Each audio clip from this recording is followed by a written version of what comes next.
की जय। सभी लोग ईमानदारी से जय बोले हैं। कोई बात नहीं, अब की ईमानदारी बरतें। बोलिए सदगुरु कबीर साहेब की जय।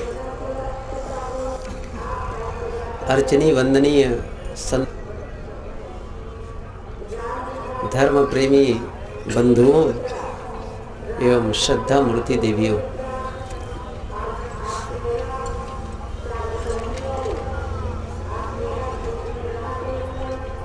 एक होता है उद्धार और एक होता है पतन।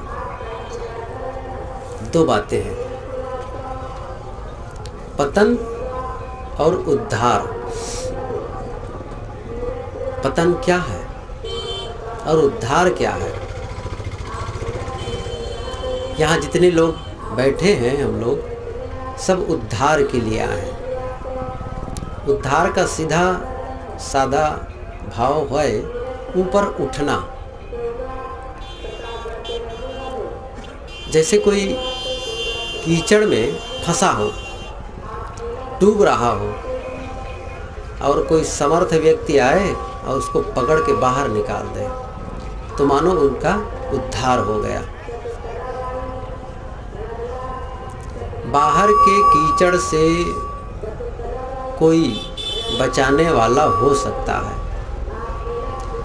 लेकिन विषयों के पंख में फंसे को निकालना दूसरे के बस की बात नहीं है।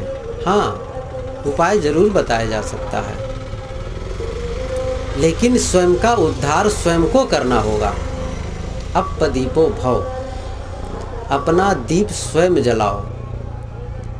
मार्गदर्शन संतजन करते हैं दो ढंग से, एक तो वक्तव्य देकर और दूसरा जीकर। क्योंकि वक्तव्य मात्र पर्याप्त नहीं होता है। कोई काम, क्रोध, लोभ, मोह, राग और द्वेष को छोड़ने का उपदेश बहुत बढ़िया कर सकता है, लेकिन वैसा जी के कोई दिखाए वो ज़्यादा महत्वपूर्ण है। और संतों की सबसे बड़ी जिम्मेदारी यह है कि वो कह भले ना पाए, जी के दिखाएं।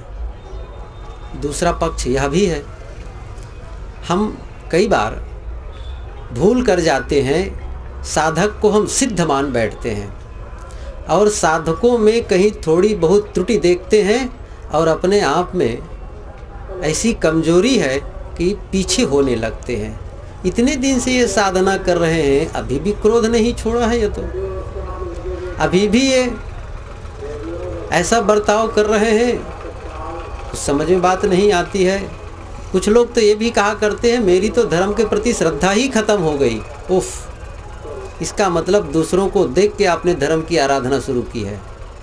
यदि वो बिगड़ जाए तो आप धर्म से बिल्कुल अलग हो जाएंगे। क्या दूसरे के उद्धार में आपका उद्धार निहित है? आप ये क्यों मान बैठे कि वो आते ही सिद्ध बन बैठा है? वो पथ का पथिक है, उनसे भी गलती हो सकती है। साधना में चलने वाले के वाले कभी कमजोर भी हो सकते हैं। तो ऐसा क्यों मान बैठे कि वो पूर्ण है? लेकिन इतना अवश्य है, जो साधक साधना पथ में चलता है उसके जीवन में कदाचित कोई कमजोरी आती है, कोई त्रुटि होती है, तो उसका कभी कोई उसे अवगत कराता है तो वो सावधान होता है। वो खिन्न नहीं होता, दुखी नहीं होता, क्रोधित नहीं होता है। ये बहुत बड़ा अंतर है। बात तो ये उठी थी उद्धार के लिए। हम सब अपना उद्धार करने के लिए आए हैं। उद्धार कैसे होगा? उद्धार बहुत कठिन है। मैंने दूसरा पक्ष कहा, पतन। पतन क्या है? अपना नुकसान करना। पतन है जिसमें हमारा अहित हो, नुकसान हो, वो पतन है। और हम सब ऐसे वीर हैं कि अपना नुकसान करते रहते हैं। और कड़े शब्दों में कहें तो हम सब अपना आत्महत्यारे हैं। नहीं जानते कि हमारा नुकसान किस में है। कौन कह सकता है जो अपने नुकसान को नहीं समझ रहा है? क्या कोई कह सकता है? सब समझते हैं कि इस अमुक में नुकसान है और अमुक में लाभ है। लाभ और नुकसान के पथ से सब अवगत हैं, लेकिन हम इतने मोही हैं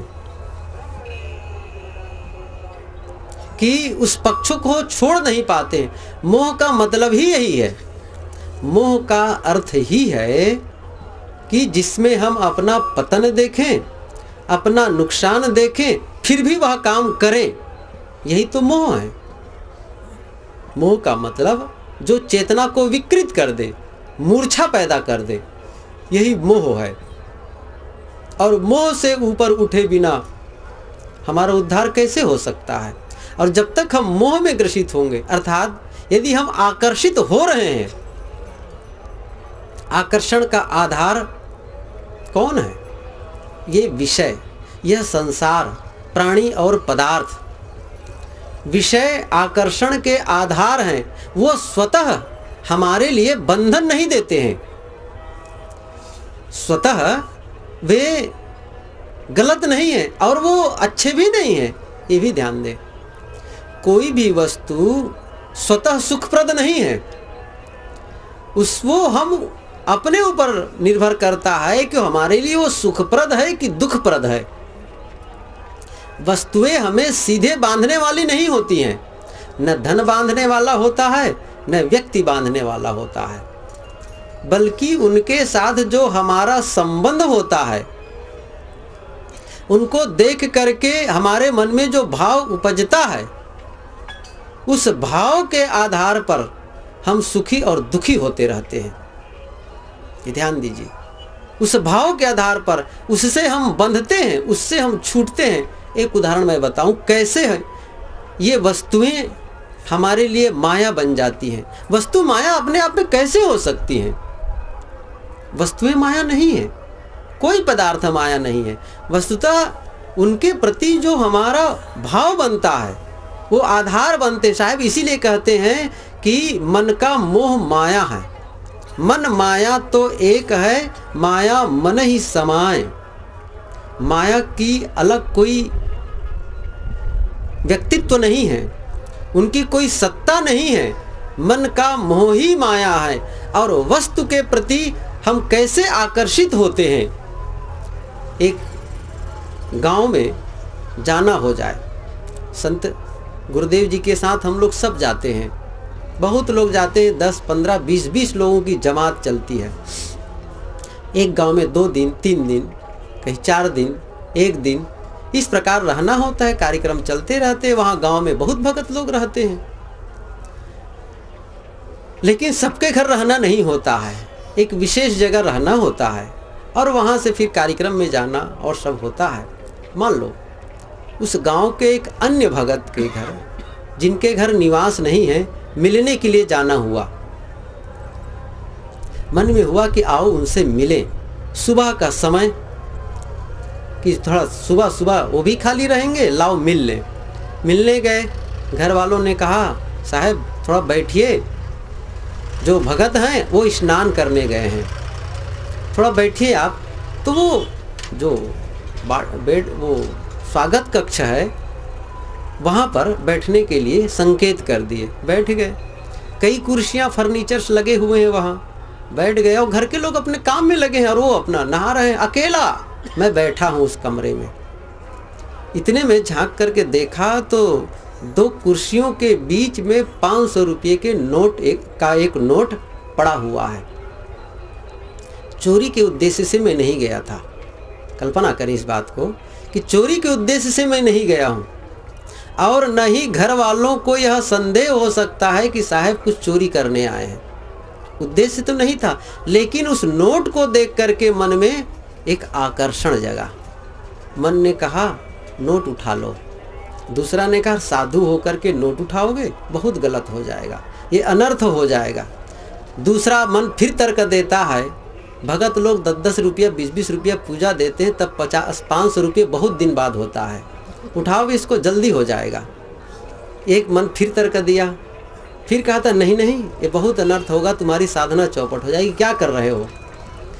ऐसा करते करते मन जीता और साधक हारा। चुपके से नोट को उठाया और झोली में डाल लिया। क्यों?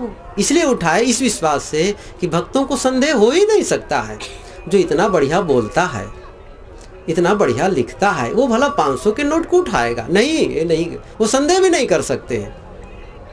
अब मैंने उठा लिया। अब उठा लिया, जैसे ही झोली में डाला और समझ लो आप माया चली गई भीतर। फिर अब भगत किसी मिलने भी आया तो बहुत झटपट उनसे मिल करके बाहर हुआ, काम में चला गया। पूरा दिन बीत गया। दूसरे दिन वही भगत अब मुझसे मिलने गया कि आज तो साहब आए नहीं, लाओ हम मिलने जाते हैं। जैसे ही भगत को देखा कि मिलने आए, तैसे ही मेरा मन में जो बसी माया है उठ खड़ी हुई और कहती है कहीं भगत जान तो नहीं गए। भगत को कुछ पता नहीं है कि उठाए हैं कि नहीं उठाए, लेकिन मेरे मन में जो चोर बैठा है उठ खड़ा हो गया कि और भय करने लग गया, भगत जान तो नहीं गए। वस्तु माया कैसे बनती है? वस्तु अपने आप में माया नहीं है। हम उनके प्रति कैसे आकर्षित होते हैं, कैसे मोहित होते हैं। इसी प्रकार व्यक्ति के बारे में, किसी के सुंदर शरीर को देखकर, सुंदरता को देखकर मोहित बहुत लोग हैं। उसमें क्या सुंदरता रखा है, कौन से बड़ी सुंदरता है? लेकिन नहीं, मन ने माना कि ये सुंदर है और बस उसके लिए मन बारंबार सोच रहा है, बारंबार सोच रहा है। बस साधक का यही काम है। यदि कहीं आकर्षित होता है, कहीं मन बारंबार उस चिंतन में लगता है, उस चिंतन को छोड़े, उसको भूले। यही माया से अपने आप को अलग करने का पथ है। जब लगे कि वो विवशता ही बंधन है, बार बार मन विवश कर रहा है सोचने के लिए, किसी रूप के बारे में सोचने के लिए, किसी व्यक्ति के बारे में, किसी पद के बारे में, किसी और कुछ के बारे में, वस्तु के बारे में सोचने के लिए विवश कर रहा है, यह विवशता ही बंधन है और यही हमारा पतन है। मैंने 2 बिंदु आप लोगों के बीच रखा, एक है उद्धार और दूसरा है पतन। पतन क्या है? पतन है विचलन, विचलित हो जाना, वस्तु को देखकर विचलित हो जाना, व्यक्ति को देख करके विचलित हो जाना, अपने हम आप में रह न पाए, वास्तविक स्थिति में हम रह न पाए। यही तो विचलन है, यही असंतुलन है। जब भी हम गलत करते हैं अपना ही नुकसान करते हैं। मैंने बीच में ये भी कहा, हम सब आत्महत्या करते हैं, ये आप अपना नुकसान करते रहते हैं, बारंबार नुकसान करते हैं। जिसका मूल्य जितना है हमें उतना ही देना चाहिए। अधिक मूल्य देकर हम अपना नुकसान करते हैं। हम अपने मूल्य को हम समझ नहीं पाते हैं। अपनी गरिमा को जब समझने लग जाएं, आत्मा के महत्व को समझने लग जाएं, साधना के महत्व को समझने लग जाएं, तो व्यक्ति और वस्तु को हम ज़्यादा मूल्य नहीं देंगे। यह भी नहीं कहा जा सकता है कि वस्तुओं का मूल्य नहीं है। ये शरीर एक जड़ तत्वों का संव्यूहन है, संगठन है, और इसलिए इस शरीर को चलाने के लिए जड़ तत्वों की आवश्यकता है। लेकिन जड़ तत्वों की आवश्यकता होते हुए भी उससे ज़्यादा आवश्यक है आपके मन की शांति। हम सबके मन की शांति, और वह खो गया तो फिर धन पाकर के होगा क्या? हम अपने आप को खो देते हैं और अपने जीवन को पूरा हार जाते हैं। सब दांव में लगा दिए हैं, अपने जीवन को ही दांव में लगा दिए हैं। एक जगह 2 मल्लों का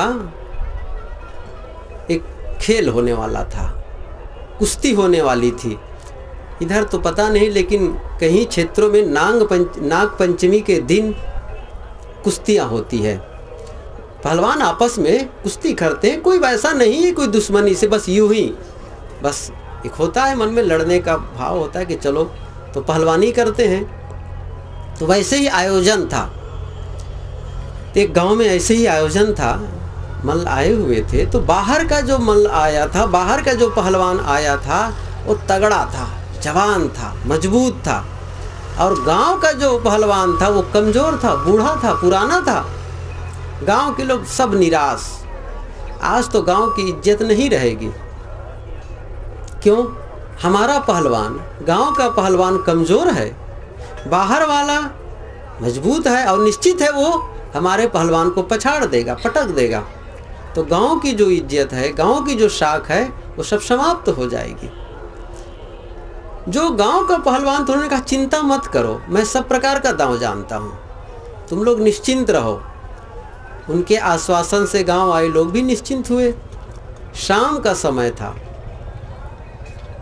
वो जो गांव वाला जो मल्ल था, नहीं सुबह का ही समय, सुबह का समय जो मल्ल आ गए थे बाहर, गांव के लोग कहीं टिके हुए थे, एक जगह उनको निवास की जगह मिली हुई थी, वहाँ वो पहुँच जाते हैं और उनसे कहते हैं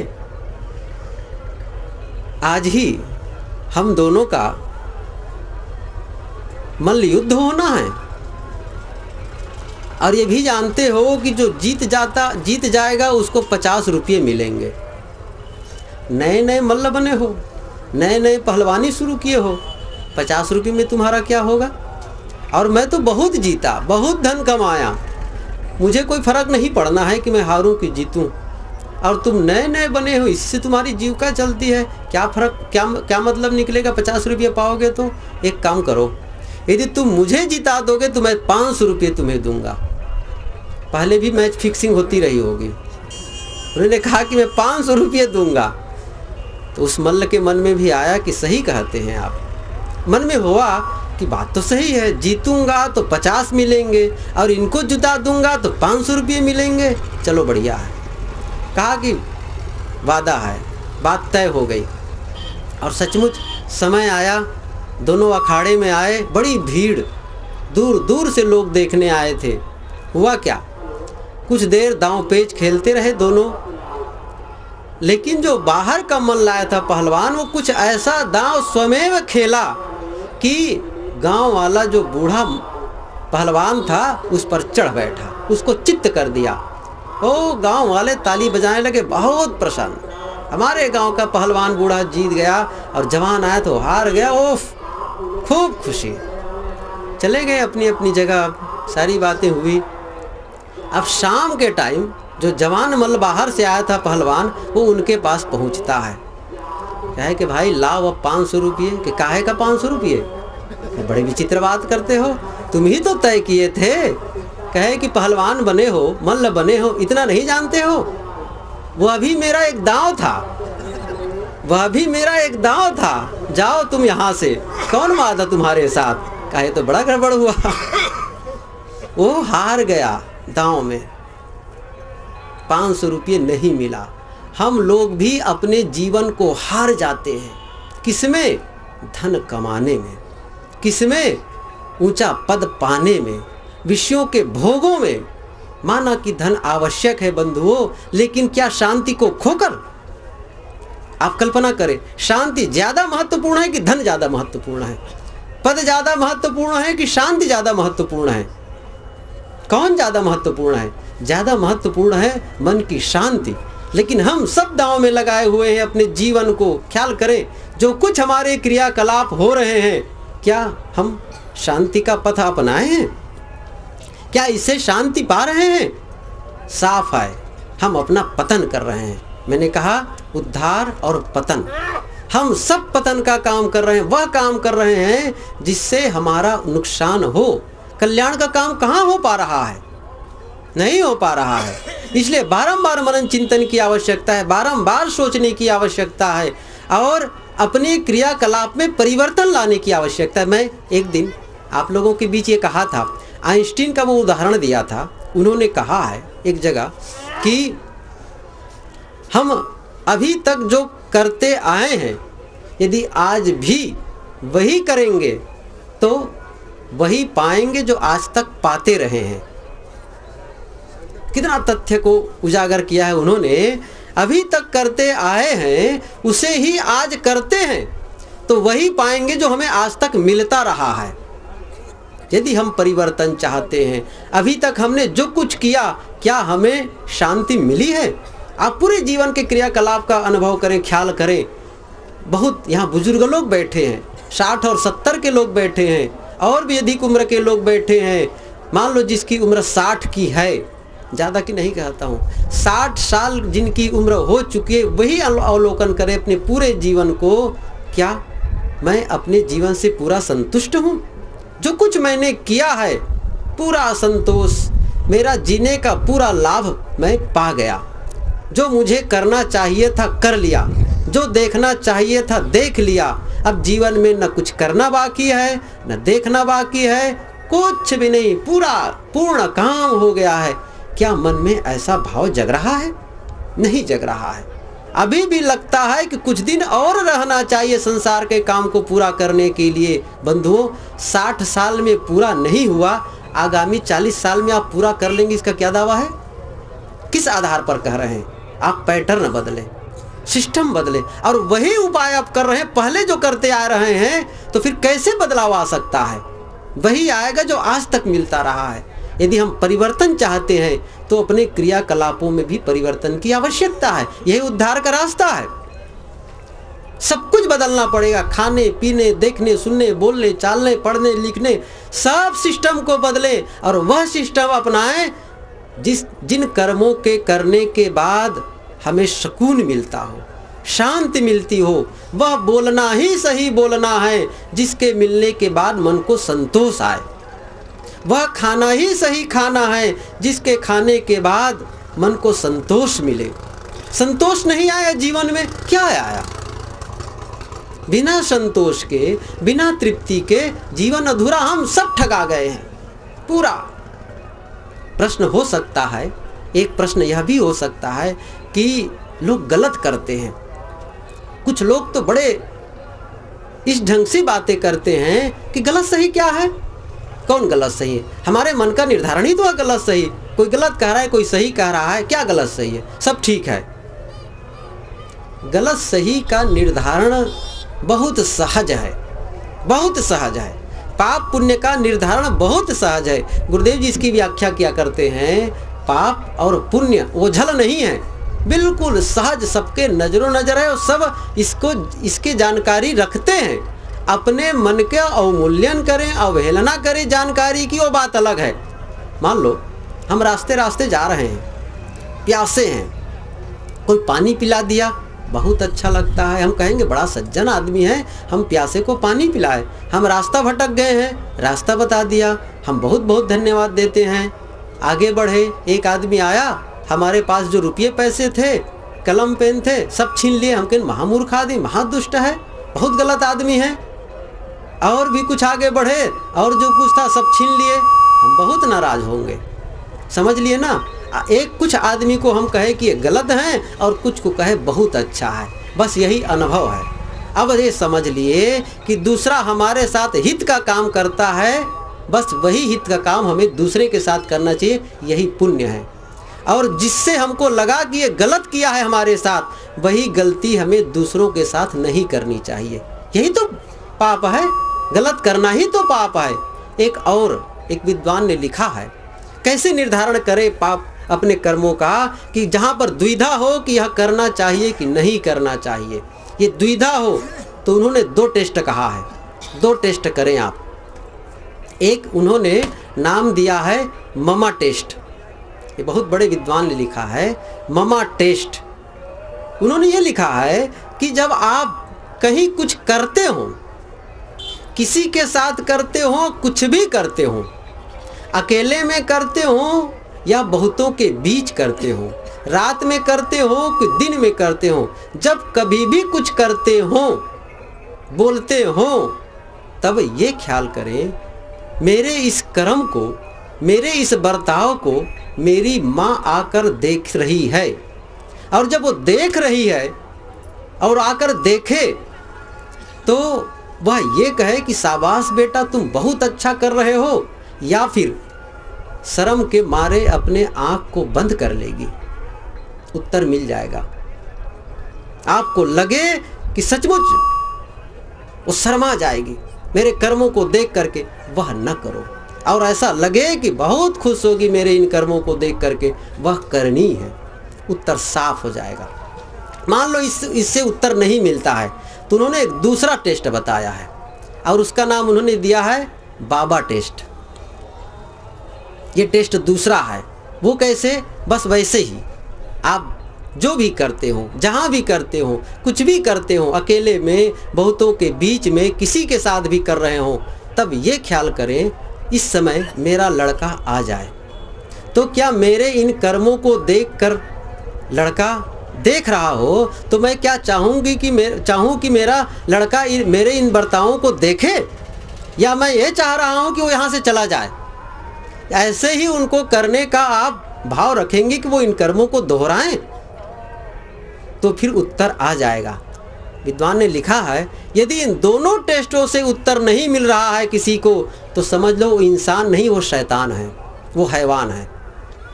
क्या उत्तर नहीं पाएंगे हम लोग?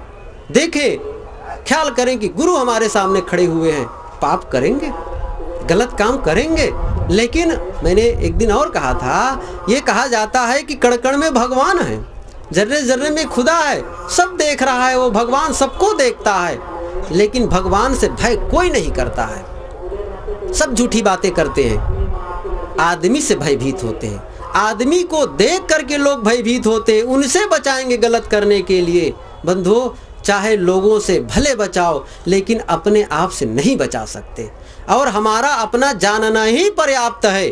हमारा जानना कि हमने गलत किया है, यही दुख पाने के लिए पर्याप्त है। क्यों? वही हमको पीड़ित करते हैं, वही हमको चुभते हैं। मन में कुछ ऐसी बातें होती हैं, हमारे जीवन में कुछ ऐसे कर्म होते हैं जिन्हें हम सबके बीच कह सकते हैं, बहुतों के बीच, हजार के बाजार में कहने में कोई संकोच नहीं होता है।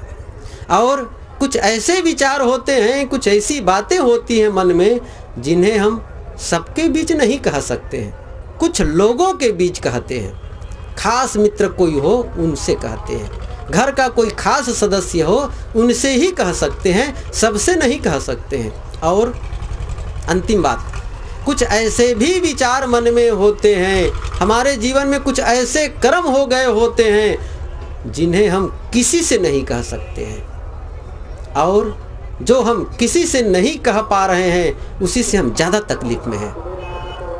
वही बहुत बड़ा कांटा है जो हमें चुभ रहा है। जो अपने मन के इस कांटे को निकाल दे, समझ लो सबसे बड़ा भजनानंदी है।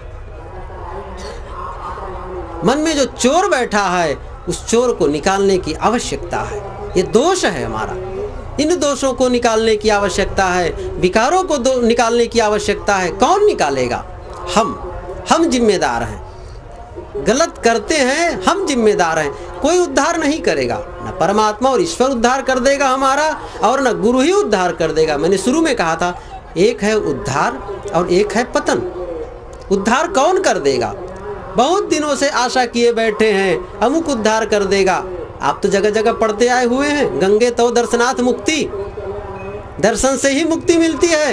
दर्शन तो कराएं, मुक्ति मिल गई। मुक्ति का अनुभव क्या है? मुक्ति का अनुभव क्या कहता है? मुक्ति का अनुभव है, सीधी सी बात है, जब क्रोध न सताए, लोभ न सताए, मोह न सताए, राग और द्वेष में मन न उलझे। कुल मिलाकर एक शब्द में कहें, क्लेश रहित मन। जिसका मन क्लेश रहित है, शीतल है, कोई चुभन नहीं है, कांटा नहीं है, समझ लो जिसका मन शीतल है, पवित्र है, समझ लो उसी की मुक्ति है। और उसको बनाए रखने के लिए निरंतर परिश्रम करता है, रोज रोज इसके लिए प्रयास करता है, तब जाकर के, क्यों वो सुरक्षा, उसकी सुरक्षा आवश्यक है। हमारा देश स्वतंत्र हो गया है, स्वतंत्रता के लिए बहुत परिश्रम किए हमारे नेतागण, लेकिन उस स्वतंत्रता को कायम रखने के लिए भी बॉर्डर में फौज रखने की आवश्यकता है। उसी प्रकार कोई साधना करके अपना कल्याण कर लिया है, उस कल्याण को सुरक्षित रखने के लिए निरंतर चौकसी की जरूरत है, आवश्यकता है इसकी। साहब ने इसीलिए कहा है, मन को मृतक देख के मत कीजिए विश्वास, साधु तहाँ तक भय करे जहाँ तक पिंजर सास। ये मत समझ लो कि मर गया तो सदा के लिए मर गया है, वो फिर जी जाता है। मैं जाना मन मर गया, मर के हुआ भूत, और मुँह पीछे उठ लगा ऐसा मेरा पुत्र। बड़े मजाकिया ढंग से साहब कहते हैं, ऐसा पुत्र है, मरता है फिर जी जाता है। कई बार तो लगता है मन बिल्कुल शांत शीतल सहज है, कई बार लगता है क्या आ गए फिर कबाड़ इसमें, क्यों पूरा साफ नहीं हुआ है। सावधानी की आवश्यकता, क्यों बाहर विषय प्रपंच का विस्तार है, चारों तरफ विषय प्रपंच विस्तार से है। रूप, शब्द, स्पर्श, सब विषय तो बरकरार हैं और इंद्रियां बाहर खुली हुई हैं, उसका संबंध होता है। इसलिए बंधुओं आवश्यक है सावधानी। पतन बहुत सरल है, उद्धार बहुत कठिन है। महात्मा बुद्ध का एक गाथा है, सुकरानी असाधुनी अत्तनो अहितानि चा यम वे हितंच साधुंच तम वे परम दुक्करम। बोलिए सद्गुरु देव की जय। सब बैठ जाएं।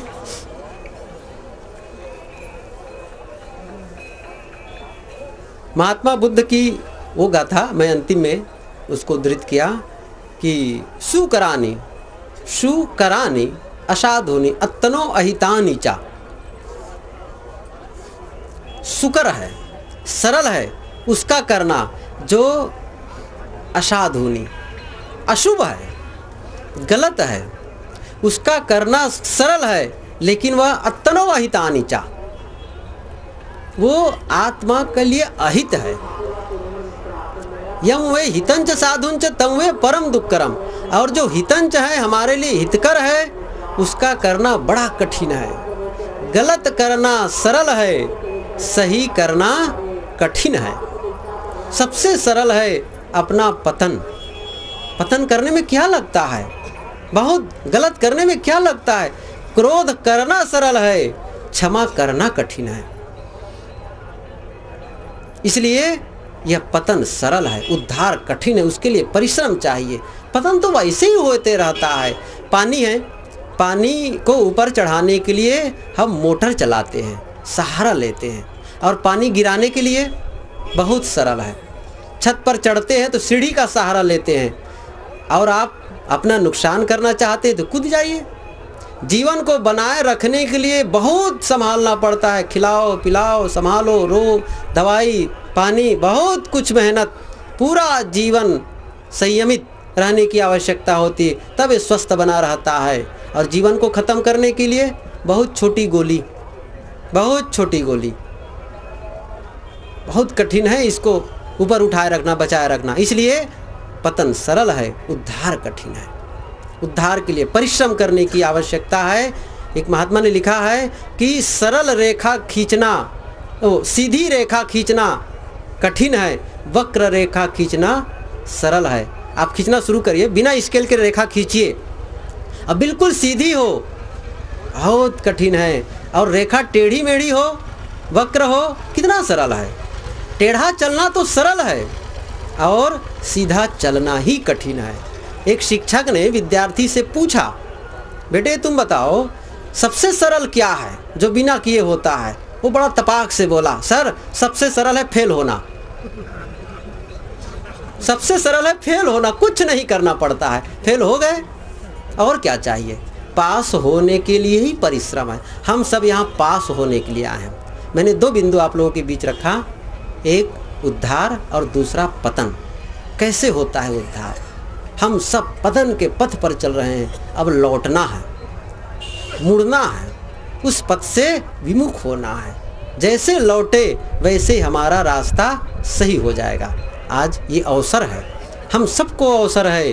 भले ही आज तक हमसे गलतियां होती रही हैं, आज उन गलतियों से तौबा करना है, उन्हें छोड़ना है, सद्गुरु की शरण पाए, सत्संग पाए।